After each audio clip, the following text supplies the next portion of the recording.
Talk to me, Warriors! Assume the controls. Hulk Hogan. But of course, we can't forget his most iconic quote that will define his legacy, but especially his later years in life. Queering doesn't make the world work.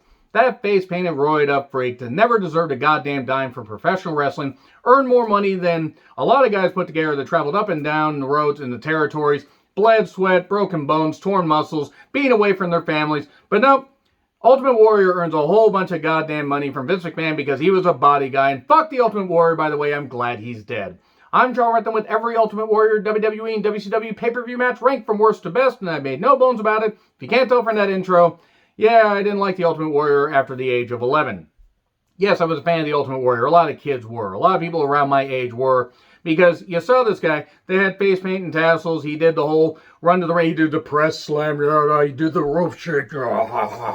He'd run to the ring and everything. And he'd do all that. He'd do that. I mean, I couldn't do the Naruto run. That would be really weird. It'd be really weird if he tried doing that. But yeah, Ultimate Warrior had a physical charisma and a great entrance and a great theme. And you really needed to see what he could do.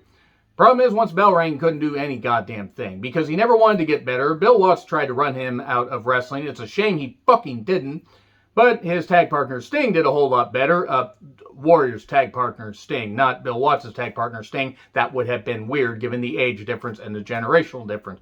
But Ultimate Warrior wrestled more class, and then, Vince McMahon brought him in and everything and put the machine behind him. And seriously, that man earned a shit ton of money. And was over for a while. He was. I understood at the time why he was pushed, but you just look back on how ungrateful that fucking son of a bitch was.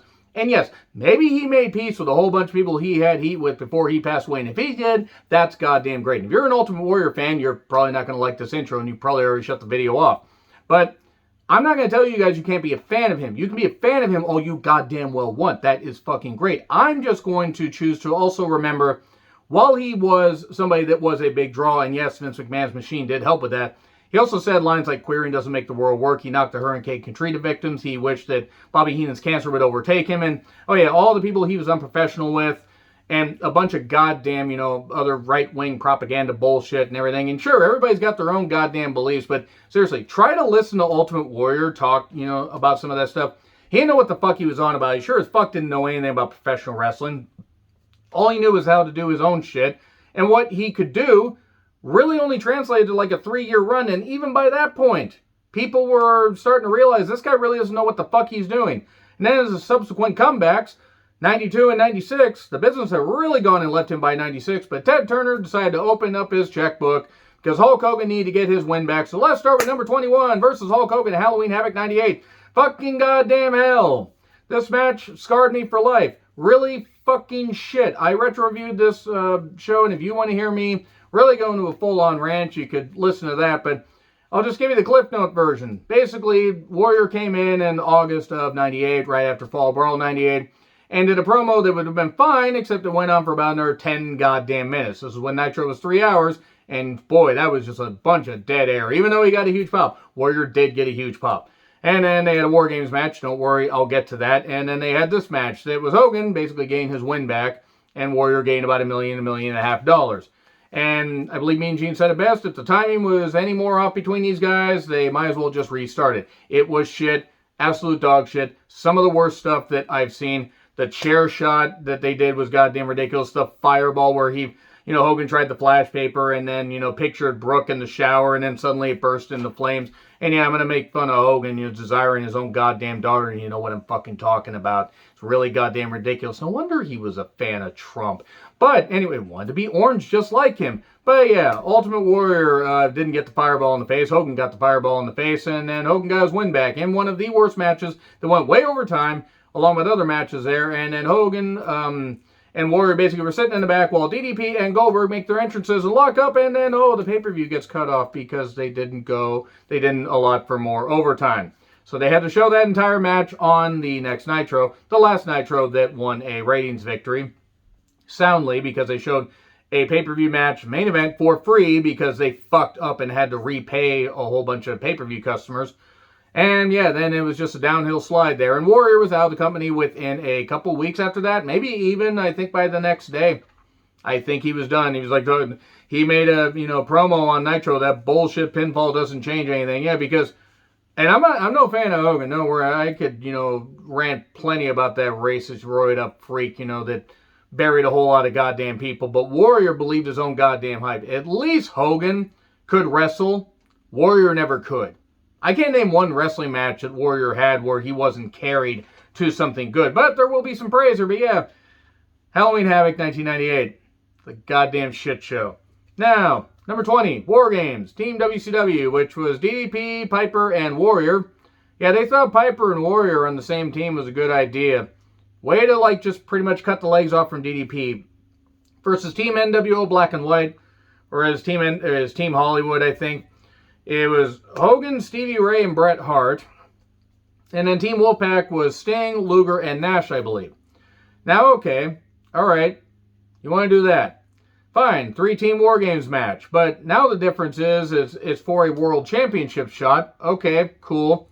And you can win the match before everybody else gets in the ring. Okay, why do you fucking hate, keeping War Games to its core rules? What the fuck? Oh, wait, War Games 2000, I didn't see you there because you were so shit. Because Vince Russo's booking was shit. This was before Vince Russo got to WCW. Not that you could tell with how this was booked. There was a trap door thing so Ultimate Warrior could come up through the smoke and everything.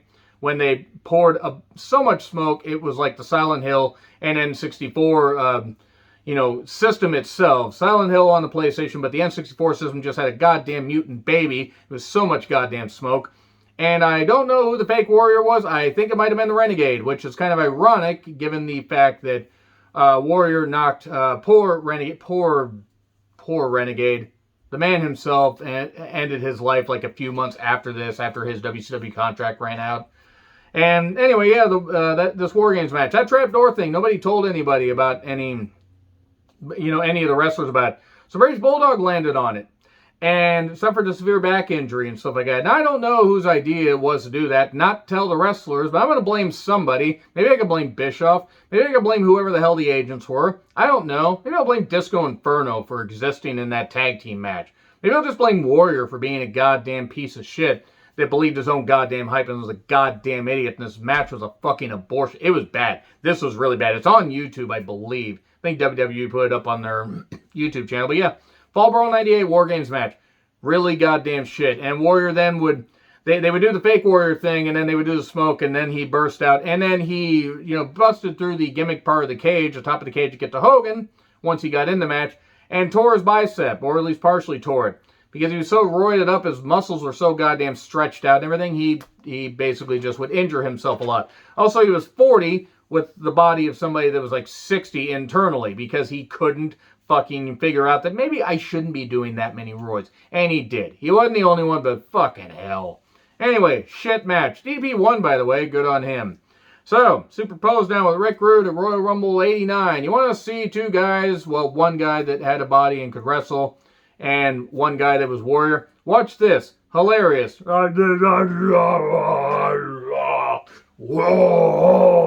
That's basically all it was. But Rick Rude could do some stuff, and Jesse Ventura's commentary was hilarious. Watch this. It's funny. So, versus Goldust at In Your House. This is number 18. Good, In Your House, Good Friends, Better, and Enemies. That would have actually been better. Taking place in a sea aquarium, as opposed to a non-sea aquarium. Where the hell would an aquarium be if it wasn't in the sea? Somewhere beyond the sea, there's Warrior looking for needles to inject himself, the roided up freak. Intercontinental Championship. This is basically like a one-act play thing. I think Goldust might have had an injury of some kind, so they basically just did it where they did some stuff and Warrior was sitting down in his director's chair because he still had that at the time. And no, he didn't win the Intercontinental Championship. Barely did anything, which is pretty much a description of Warrior's, last few years in wrestling. He really didn't do anything. Hell, like when he faced Orlando Jordan in that, was it Spain or Italy? I'm actually confused. Was it Spain? Whatever that promotion was in 2008. Faced Orlando Jordan. They made Orlando Jordan their world champion. Whatever, the fact they thought Ultimate Warrior was a good person to bring in the ring, I don't know why. So, back to this match, yeah. Really wasn't all that good. It was basically just like a segment more than a match. And it wouldn't do much else, that was any good after this. So, move on to number 17. Jim Neidhart and the Rockers versus Andre the Giant, Haku, Arn Anderson, and Bobby Heenan. So Tully Blanchard wasn't part of this because he was going to go back to Jim Crockett Promotions, or rather WCW, the Survivor Series 89. Arn stuck around and then was going to go back. But oh no, Jim Herd fucked up the goddamn deal and tore it up and everything because Jim Herd was a goddamn idiot. So Arn Anderson got his money cut and Tully Blanchard was pretty much out of wrestling until AEW came calling. And is probably going to bring his daughter in, which will be a whole fresh rant. In case you see this video and they've signed her, I'm just going to say I'm going to rant about that. However, this match, not bad. It wasn't great. It was Warrior in a multi-man match, so at least they could hide his weaknesses, which were a lot. Match is okay. And, of course, Warrior was going to win. I mean, of course, Warrior was going to be, one of the survivors, because why the fuck wouldn't he be? So then we go to number 16, which was with the Blue Blazer, Brutus Beefcake, Jumping Jim Brunzell, who I always forget lasted in WWE for a few years, and Sam Houston. Not the Sam Houston Coliseum, but Sam Houston. Sam Houston had an unremarkable run in WWE, and that's putting it mildly. They took on the Honky Tonk Man, Ron Bass, Dangerous, Danny Davis, the Wrestling Referee, Greg Valentine, and Bad News Brown. Survivor Series 1988. Yeah, this is when they were still doing Warrior and Honky Tonk and stuff like that, and yeah, they had Beefcake and Ron Bass who had a feud, and it was just this was the second annual Survivor Series that Vince McMahon did not put up to fuck with Jim Crockett Promotions, except he totally did. To be fair, Survivor Series for a while was pretty goddamn good. Then got watered down. Then got really watered down. Then they were considering getting rid of it. And now, it's risen to the dizzying heights, rather, of okay. So, of course, Warrior would manage. He was the Intercontinental Champion at the time, and of course, he would win. So, number 15 versus Jerry Lawler, King of the Ring, 1996. All I remember about this match is, besides the fact it wasn't very good, because Lawler needed, as much as I don't care for Lawler, he needed somebody to work with that actually could, want to do some shit. And no, I remember the build-up where Warrior came out in a hat, and he said, Warrior always believed. And the belief is that at the King of the Ring, I'm going to kick your ass. He said something like that. It was always weird. I tried not to pay attention to some of Warrior's promos in 96. So yeah, match was like 4 minutes, and it was Warrior's last pay-per-view appearance because he would not appear at International Incident because his father passed away, which I feel bad about. I really do. But if you hear the stories, he may have not really cared for his father.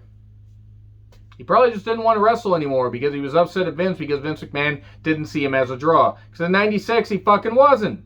So, number 14 versus Hercules, Mania 4. Not really much to say about this match. Hercules' run in WWE was unfortunately not as good as it could have been. Seeing some of his stuff in Mid-South was quite good. He really could do some good stuff and could move well. For a guy that also did a whole bunch of steroids. I mean, my God, nobody looked like that. Or at least very few looked like that. Anything close to that, being natural. But it was what it was. It was the 80s and early 90s where everybody was roided up like crazy. And that goes for both companies. But Hercules at least could somewhat wrestle, and he could work with people that could, play to his strengths. Warrior, however, yeah, they had a series of matches, and I remember, I think, even some on Superstars, and some people have shown some house show footage, and yeah, Hercules was having to lead these, and Hercules had only been in wrestling for a few years by that point, maybe 5, and he was never great, but he looked like frickin', Karl Gotch or whatever, Ric Flair next to Ultimate Warrior, so the match was what it was. So then we go back to the Survivor Series with LOD and the Texas Tornado. So the Ultimate Warrior and the Modern Day Warrior. No, really, that's what they called Kerry Von Erich, at least in World Class. Taking on Demolition and Mr. Perfect. Demolition, by the way, this is Axe's last pay-per-view appearance, I believe. It was Axe, Smash, and Crush. Bryan Adams went through a lot of gimmicks in WWE, and very few of them good, unfortunately. Then he, got addicted to Chronic, and then he went to WCW to be part of Chronic. Yeah, Survivor Series 1990, Warrior would end up being the final survivor, the sole survivor. Fun fact about this match is Texas Tornado was apparently the Intercontinental Champion, or advertised as that, but Mr. Perfect had already beaten him on a pre-taped show, but that hadn't aired yet. So yeah, it was really confusing. Really weird. Why the fuck did they do that? I mean, I understand pre-taping stuff, but good God. Anyway, yeah, Warrior would be the final survivor. Then Warrior would team for match number 12, with Hogan and Tito Santana versus Power and Glory, Roma and Hercules. Back to Hercules here. Ted DiBiase, Rick Martel, and Warlord. Survivor Series 1990. Final Survivors match was what it was. It was like 10 minutes, and the faces went over. There you go. And because they had to have Hogan and Warrior possibly clash again at Mania. Oh, wait, they didn't. So now we go basically almost a year later. We go to Warrior's final pay-per-view match in his initial run, with Hogan versus the Triangle of Terror, Sergeant Slaughter, General Adnan, and Colonel Mustafa, who was the Iron Sheik that was, my God, Iron Sheik was like a bloated balloon by this point, as opposed to a non-bloated balloon. SummerSlam 91. So the infamous match where Warrior basically demanded, what, $500,000 from Vince, and Vince agreed to pay him to get the match in the ring, and then promptly suspended him, which was good. I'm not a defender of Vince. Vince has done a whole lot of shitty stuff, like paying off the police chief so Jimmy Snuka wouldn't go to jail, and a whole lot of other stuff. The clip that was used, to hold Owen Hart up, that didn't hold Owen Hart up, and a whole bunch of other stuff. But my God, Vince was right about this. And Ultimate Warrior, overstepped his bounds and he got fucking suspended. And then basically quit and then came back at WrestleMania 8. Oh boy, that 92 run. Anyway, so yeah, that match was what it was. Warrior, by the way, chased everybody back and Hogan ended up beating Slaughter. And Sid Justice, by the way, the future Sid Vicious, the future Psycho Sid, the future Al My Leg. And he would end up, being a special guest referee. Gonna do a list on Sid at some point. And then, number 10 versus Triple H Mania 12. Okay, in hindsight, it was kind of funny. See Warrior come back and squash Triple H, who would go on to basically bury a whole lot of people during his career. Not everybody. Triple H did do a lot of good shit in his career. But I've never been the biggest Triple H fan. And this is funny to see. It was also like a man and a half, where the pedigree was hit, Warrior no sold it, and then beat the shit out of him. And the crowd gave him a pop, and then within a few weeks they were like, why the fuck are we cheering for a guy that hasn't evolved since 1988? He didn't. Seriously, take a look at his work in 88 and take a look at his work there. What evolved? Oh, he just got older, and his muscles were tearing because he was roided up like crazy, if I mentioned that. So, number 9 versus Honky Tonk Man Intercontinental Championship at SummerSlam 88. Honky Tonk Man was supposed to take on Bruce Barber Beefcake. Ron Bass cut him up, and they did a whole X thing. No, you can't show the violence on a wrestling show where there's violence. At least implied violence. So, Honky Tonk Man said, get anybody out here, I don't care who it is. Ultimate Warrior hits the ring. Music, big pop. Hits the ring. Hits a few clotheslines. And splash, 1, 2, 3. New Intercontinental Champion. And Honky Tonk Man's reign of terror and stranglehold on the Intercontinental Championship was fucking over. He never deserved to be champion at all, but especially not for about 15 goddamn months. But it was a really cool moment. This is where we're getting to the positive stuff, by the way. And number 8, the 1990 Royal Rumble match. Ultimate Warrior enters number 17 or 18, I believe. Clothesline Ted DiBiase at one point. Eliminating him, he was the number 1 entrant. Him and Hogan finally have a stare down, and Shivani's iconic line, there is not a person sitting down. And it was good stuff. And they had that clash and everything to tease that they would face off at Mania 6. And pretty titanic clash. It was really, really good stuff. And this, it deserves to be on there because Warrior did do some stuff. And even though he sloppily eliminated Dino Bravo, which was so hilarious. Look back at it, it's so fucking hilarious. He did do some stuff, and that stare down with Hogan was very iconic. So we go to number 7 versus Slaughter for the WWE Championship at Royal Rumble 1991. We go all the way a year later to where Piper was so goddamn patriotic and so pro-Warrior and everything, pro-Warrior, if you will. Really had to shoehorn that in. It was hilarious. Him and Gorilla Monsoon were doing commentary. I will never understand how Randy Savage managed to race and hit Warrior just like he did. That was great. And then hit it with the stage light. And practically, I swear to God, he broke it. He hit him with the stage light and stumbled over him and everything. Because Savage was always intense. I'm going to have a Randy Savage list, by the way, at some point. It's going to be a lot longer. Possibly 3 parts. Because I love Randy Savage. His last pay-per-view match was against Dennis Rodman. At least last pay-per-view match that mattered. This match, however, Slaughter was clearly wiped out. And he did eventually beat Warrior. And it wasn't much of a match. Because Warrior would, he would destroy the Iraqi flag and break that and everything. Which I'm sure helped international relations because of the whole Desert Storm thing going on. But then, Savage would hit him with the scepter after Sherry would come down and get press slammed over the top. If Sherry wasn't so goddamn tough, that might have killed somebody because Warrior was careless and didn't care about anybody. But yeah, scepter shot, 1, 2, 3, new champion, Sergeant Slaughter. And then Warrior, no selling it, runs to the back holding his head. That's all he did. Anyway. Number 6 versus Savage for the WWE Championship at SummerSlam 92. They wanted to turn Warrior heel, or Savage. Or they just wanted to basically hide the fact that Warrior couldn't go in the ring. He was in a singlet. because he was off the sauce, at least he said, until he got suspended for getting HGH, along with Davey Boy from a doctor, like a few months later, just before Survivor Series 92, had to be pulled from the card. But yeah, this match against Savage, it wasn't as good as their other match at Mania, their previous match at Mania. Don't worry, I will get to that. But this was pretty good. Savage would get a lot out of Warrior, and Warrior did have a star quality still at this point. This would be the only pay-per-view match that he would have during his 92 run, because he would make an appearance at the end of Mania 8. I almost said Mania 4. That would have been weird, especially if it took place in 92. But yeah, he made that appearance at the end of Mania 8, and then they only had 4 pay-per-views a year at the time. So he had this pay-per-view appearance in a match, and then he wouldn't be part of Survivor Series 92, even though he's supposed to team with Savage.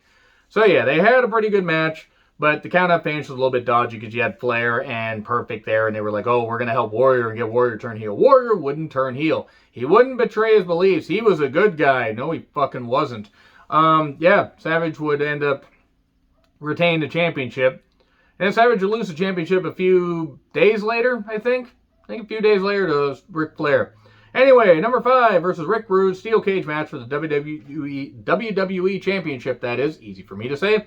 At SummerSlam 1990. Okay, so Rude bled, and man, this is when Rick Rude had gone through a transformation, because he decided, hey, I'm just going to leave. I'm going to have different hair. I'm going to have all this. I'm going to be Simply Ravishing. Even though he was Simply Ravishing, he got rid of the big old perm.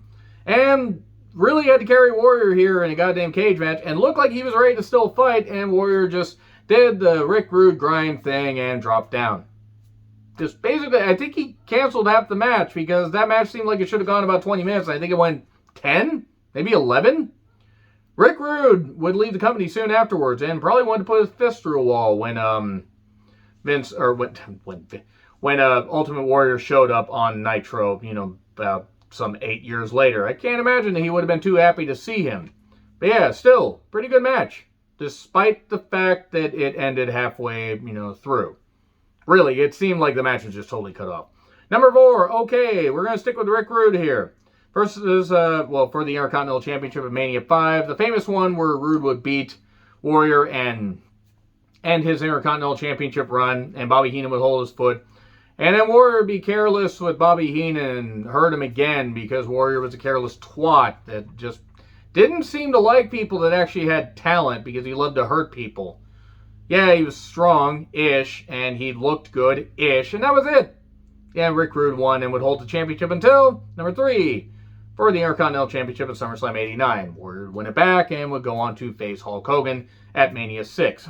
Don't have a lot to say about some of these, even though there is some praiseworthy stuff here. All 3 matches with Rick Rude are a great trilogy on pay-per-view. They honestly are. I mean, really, really good stuff, because Rick was a magician getting the most out of people. Now, Rick Rude's early days weren't all that great, but when he got it, when he was on that charisma and that physical ability to take punishment and also just do a ton of stuff to make his opponent look good, he understood. He understood it just like it was second nature to him by this point.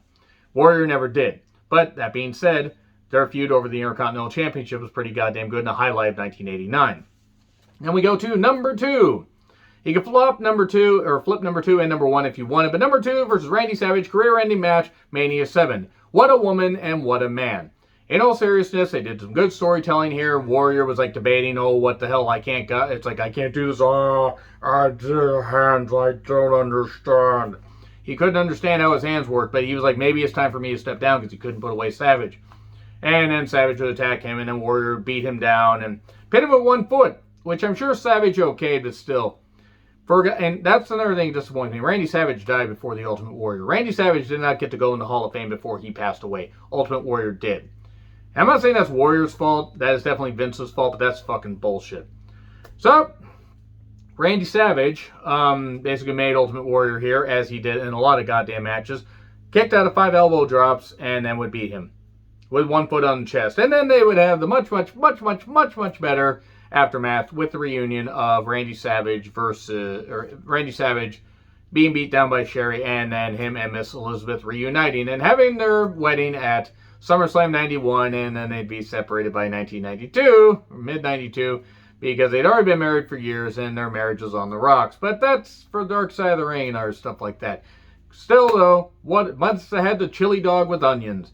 And everybody forgot the Warrior won the match.